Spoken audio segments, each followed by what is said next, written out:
Assalomu alaykum mahalladoshlar. Mana mashg'ulim bo'lyapti mahallada. Hozir Qo'ybesh mahallasidamiz. Bu yoqda dehqon. Hozir yangi traktorimiz kecha treylerdan kelib tushdi.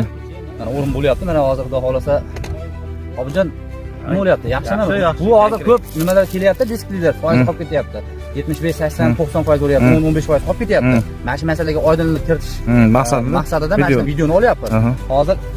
Hozir mana yangi kelgan traktorimiz hozir Qo'qon shahridan keldi. Xudo xolasa mana hozir ko'rsatadi, mana dehqonni o'zi ham. Xudo xolasa 100%. 5%, 10% qoldi, qolmadi gapi yo'q. 100%. Odam oralamaydi. Agar mana shu narsaga kimdir qiziqsa yo boshqa telefon nomerlarini qoldiramiz, kelib tekshirib olishi mumkin. Kecha kechqurun keldi, oldin ham kelgan. Hozir qayerda o'ryapsizlar sizlar? Hozir biz yangi Farg'ona Qo'ybesh qishlog'ida. Norin katta Qo'ybesh qishlog'ida o'rilyapti mana. Hozir mana holat mana shu holatda bo'lyapti. 100% odam oralamaydi. Xudo xolasa mana hozir tekshirib ham berishimiz mumkin. Mana har bitta nima 100%. O'ta go'zallik. Ko'p traktorlar hali foizi ko'p qolib ketyapti, odam o'ralyapti, o'rnib qolyapti. Agar bu narsaga mana oydinlik kiritib, video qilyapmiz, kelib, tomosha qilib, bemalol. o'rlayapti.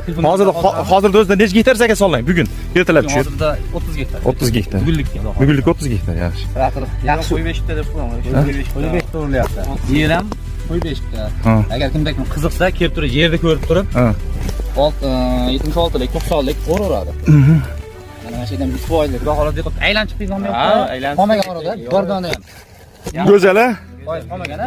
Bo'ldi. Dehqonlar haqiqatan so'rovnoma o'tkazdik, o'ta go'zal holatda. Haqiqatan bir boshqacha bo'ldi. Mana traktorimiz deyapti Arion.